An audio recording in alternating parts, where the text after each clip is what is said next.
بسم اللہ الرحمن الرحیم۔ السلام علیکم پیارے دوستوں۔ ایک زمانے میں ایک دور عزیز کی سلطنت میں عظیم نام کا ایک عقلمند اور عادل بادشاہ رہتا تھا۔ شاہ عزیز کو اس کی عوام بہت پیاری تھی اور اس نے اپنے دن مہربان اور انصاف کے ساتھ گزارے۔ ایک رات جب شاہ عزیز اپنے بستر پر لیٹے تھے تو گہری نیند سو گئے۔ جب وہ سو رہے تھے اس نے 3 واضح خواب دیکھے جو اس کی زندگی کا رخ ہمیشہ کے لیے بدل دیں گے۔ آپ نے پہلے خواب میں بادشاہ عزیز نے اپنے آپ کو ایک وسیع صحرا میں کھڑا پایا جو سنہری ریت کے ٹیلوں سے بھرا ہوا تھا۔ سورج اس پر ڈھل گیا اور وہ سوکھا اور پیاسا محسوس ہوا۔ اچانک اس کے سامنے ایک شخصیت نمودار ہوئی۔ یہ ایک بوڑھا آدمی تھا جس کی لمبی سفید داڑھی تھی اور نیلی آنکھیں۔ بوڑھے نے بادشاہ عزیز سے ایسی آواز میں بات کی جو نرم بھی تھی اور حکم دینے والی بھی۔ بادشاہ عزیز، اس نے کہا، آپ کی قوم تکلیف میں ہے، وہ پیاسے اور بھوکے ہیں اور انہیں آپ کی مدد کی ضرورت ہے۔ آپ کو پہاڑوں سے صحرا تک پانی لانے کے لیے ایک بڑی نہر بنانی چاہیے اور آپ کو خوراک کا انتظام قائم کرنا چاہیے۔ تقسیم اس بات کو یقینی بنانے کے لیے کہ ہر ایک کے پاس کھانے کے لیے کافی ہو۔ شاہ عزیز بوڑھے آدمی کی باتوں سے بے حد متاثر ہوئے۔ وہ جانتا تھا کہ اس کے لوگ واقعی تکلیف میں ہیں اور اس نے ان کی مدد کرنے کے لیے ذمہ داری کا احساس محسوس کیا۔ انہوں نے جلد سے جلد نہر کی تعمیر اور خوراک کی تقسیم کا انتظام قائم کرنے کا عزم کیا۔ پہلا خواب ادھورا رہ گیا اور شاہ عزیز گہری نیند میں سو گئے۔ اپنے دوسرے خواب میں اس نے اپنے آپ کو سرسبز و شاداب درختوں، رنگ برنگے پھولوں اور چمکتے فوارے سے بھرے ایک خوبصورت باغ میں کھڑا پایا۔ کھلتے گلابوں کی میٹھی خوشبو اور پرندوں کے گانے کی آواز سے بھری ہوئی تھی۔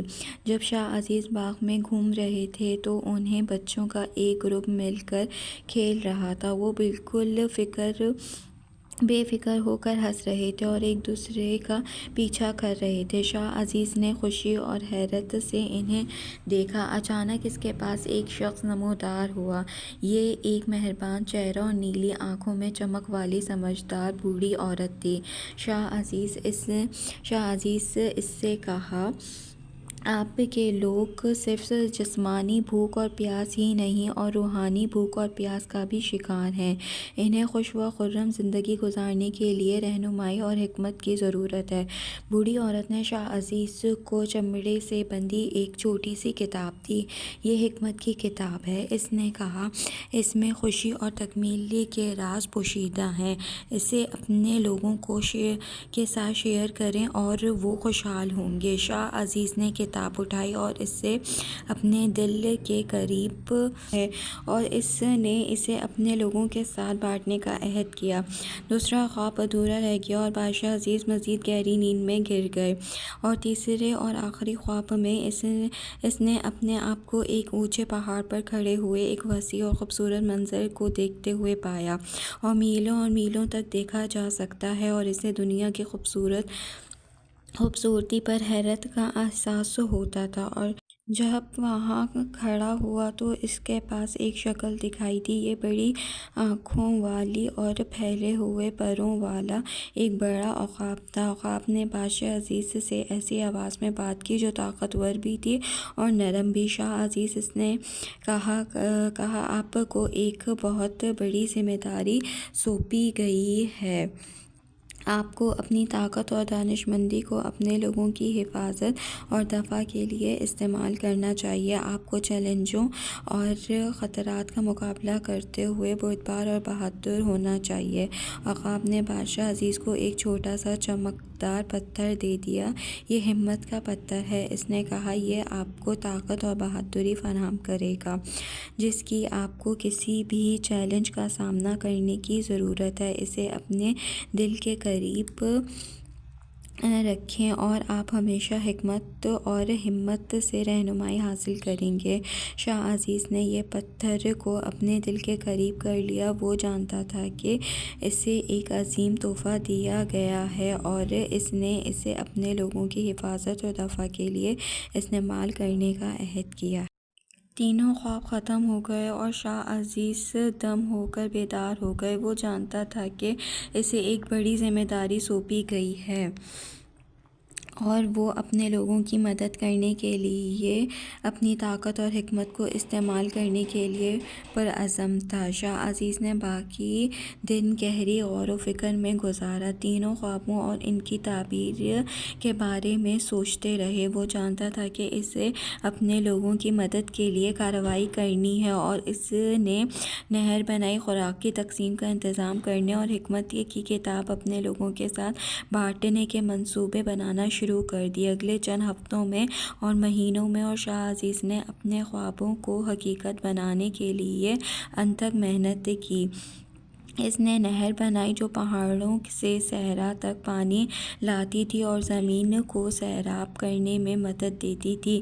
اس نے خوراک کی تقسیم کا نظام قائم کیا جس نے اس بات کو یقینی بنایا کہ مملکت میں ہر ایک کو کافی کھانے کو ملے، اور اس نے اپنے لوگوں کے ساتھ حکمت کی کتاب کا اشتراک کیا جس نے خوشی اور تکمیل کی طرف ان کے سفر میں رہنمائی کرنے میں مدد کی۔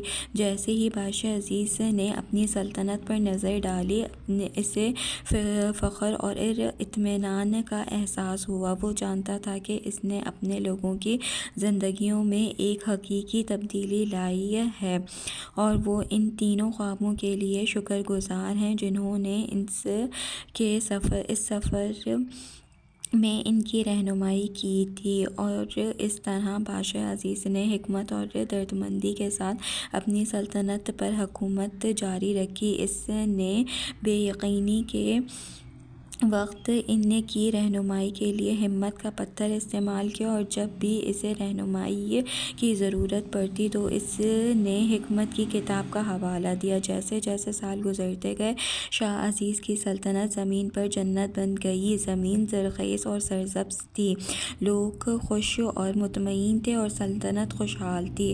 شاہ عزیز کے لوگ ان سے بہت پیار کرتے تھے اور انہوں نے ان کے لیے جو کچھ کیا اس کے لیے ان کا شکریہ ادا کیا۔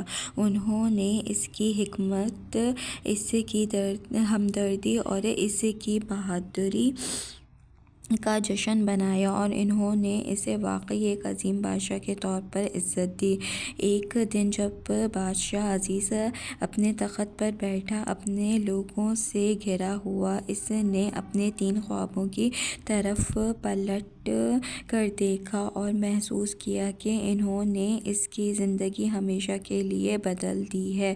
اسے ایک بڑا ذمہ داری دی گئی تھی اور اس نے اسے دنیا میں حقیقی تبدیلی لانے کے لیے استعمال کیا تھا۔